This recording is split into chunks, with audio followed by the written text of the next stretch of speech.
임성과 함께 출연한 이들 역시 기상청 홍보, SK 홍보, 1타 강사 홍보, 제주항공 홍보 등 각자의 의도를 가지고 출연을 결정했습니다.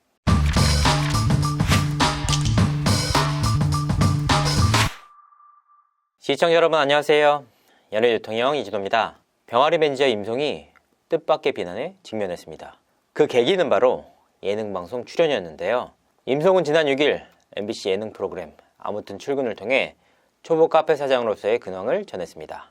이날 임송은 동업자 친구들과 함께 카페를 운영해 나가는 모습을 공개했는데요. 초보 사장이지만 레시피 개발, 셀프 인테리어, 카페 얼굴 담당 등 고군분투하는 모습이 그려졌습니다. 특히 임송은 이날 자신을 둘러싼 악플에 대한 솔직한 심경을 드러내기도 했는데요. 그의 친구가 방금 전까지 가게 서치하다 왔는데 처참하더라.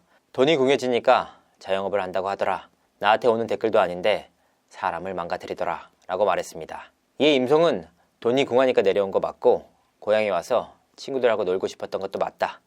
지금이 좋다 라고 답했습니다. 그는 이후 스튜디오에서도 지금도 공황장애랑 우울증 때문에 힘든데 도와주는 친구들이 있어서 그 덕분에 힘을 내고 있다 라고 말을 하기도 했습니다. 문제는 방송 이후였습니다. 이날 방송에서까지 악플 탓에 힘들다 라는 뜻을 내비쳤지만 방송 이후 부정적인 기사가 쏟아졌습니다. 그 비난의 핵심은 이렇습니다.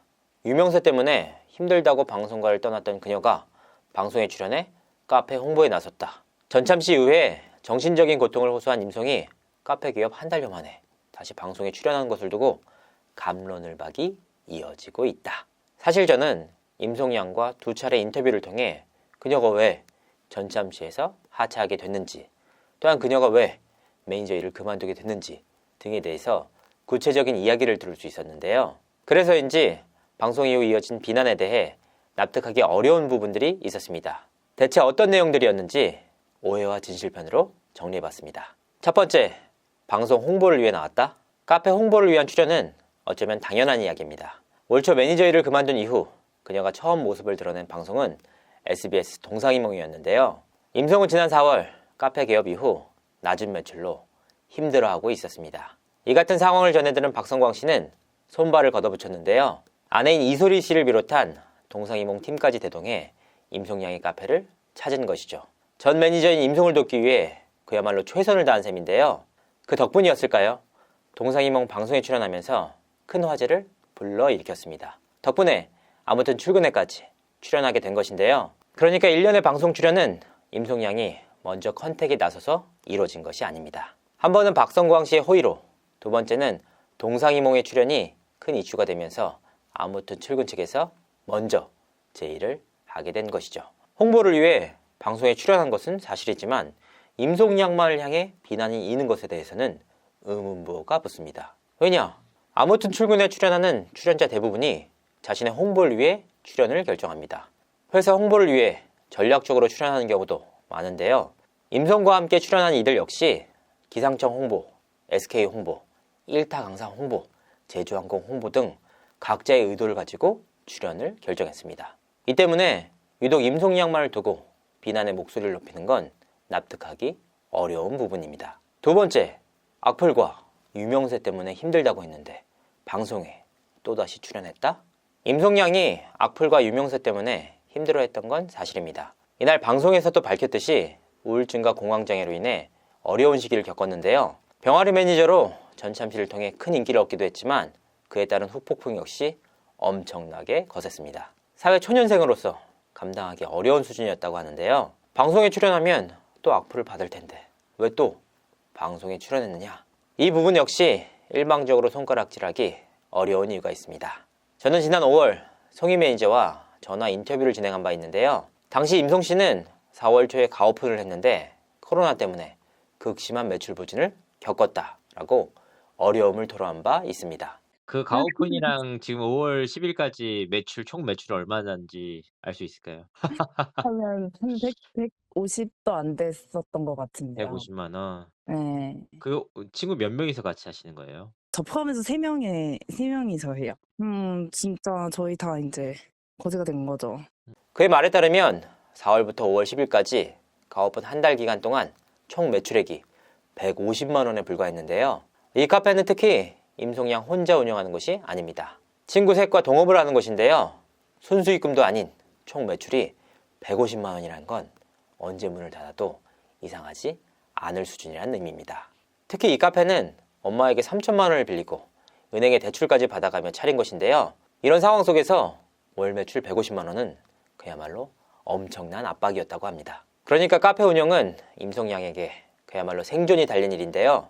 이렇게 어려운 상황 속에서 도움의 손길을 내민 박성광 씨의 손을 잡지 않을 이유가 없었습니다. 결과적으로 동상이몽 출연을 통해 카페 매출이 약 3배 정도 뛰었다고 하는데요. 방송의 힘을 매출로 느낀 그녀가 아무튼 출근의 출연 제의를 받아들이지 않을 이유가 없었습니다. 악플과 비난 등을 예상할 수 있는 상황이었지만 엄마에게 빌린 돈, 은행빚, 3명의 동업자 등 삼중고를 겪고 있는 그녀에게 생존은 더 중요한 일이었습니다. 세 번째, 돈이 궁해져서 자영업을 한다?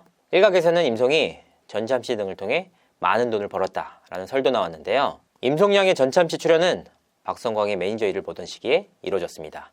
당시 회사는 SMCNC였는데요. 상당히 큰 규모의 회사였던 데다 전참시를 통해 인기를 얻었던 만큼 적어도 금전적으로는 어렵지 않았던 시기입니다. 문제는 그 이후였는데요. 병아리 매니저로 인기를 얻으면서 그녀가 마주한 고충은 두 가지였습니다. 하나는 자신을 비롯한 가족들을 향한 악플과 비난이었습니다. 두 번째는 회사 내에서의 인간관계에 어려움과 마주하게 된 것인데요. 매니저 일에 보다 집중하길 바라는 회사 상사와 방송까지 출연하며 매니저 일까지 챙겨야 했던 임송 간의 마찰이 발생했던 것인데요. 결국 이를 극복하지 못한 임송양은 SMCNC에서 퇴사를 하고 전참시에서 하차를 하게 됩니다. 그리고 이후 회사에서 인연을 맺은 선배 매니저가 새롭게 창업한 신생 매니지먼트로 이적을 결정합니다. 하지만 이 회사는 코로나로 인해 극심한 영업 부진을 겪게 되는데요. 임송양은 이로 인해 6개월가량 월급을 받지 못했다고 합니다. 매니저 생활하면서 돈은 많이 벌었어요.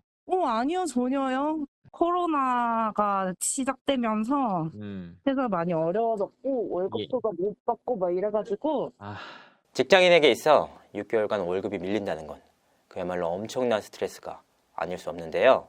1년의 과정을 겪으면서 건강이 다시 악화됐고 결국 좋아하던 매니저 일까지 포기하게 된 것이죠.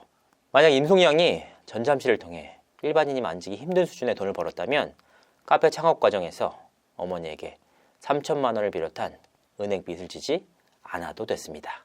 은행 이자와 어머니에게 빌린 돈 상환을 위해서라도 임송에게는 반드시 돈을 벌어야 할 이유가 있던 셈입니다. 사실 방송 이후 나온 비난에 대해 임송양이 어떤 생각을 갖고 있는지 궁금했습니다. 그래서 직접 한번 연락을 취해봤는데요. 임송양의 방송 출연 이후 이 같은 비난이 나오기도 한다. 개인적으로는 납득이 안 가는 내용인데 어떻게 생각하느냐 라고 물었는데요. 돌아온 답은 이랬습니다. 인터넷 반응을 잘 보지 않아서 그런 비난이 나오는지 몰랐다. 저는 이 부분에 대해 인터뷰를 좀 진행하고 싶은데 가능하겠느냐 라고 물었는데요. 임송양은 그 부분에 대해서는 조금 더 생각을 해봐야겠다 라는 답을 한 뒤 연락이 되지 않았습니다. 방송 출연 이후 비난에 대해 본인은 잘 모르겠다 라고 답했지만 이번 일로 인해 상당히 괴로움을 많이 느끼고 있는 모양새였습니다. 어찌됐건 임송양이 대중들에게 잘 알려진 셀럽인 만큼 자신이 잘못한 부분에 대해서는 지적과 비난을 감수하는 것은 어찌 보면 당연한 일입니다. 하지만 아무튼 출근 출연 이후 임송양을 둘러싸고 있는 비난이 정당한지에 대해서는 생각해볼 문제입니다.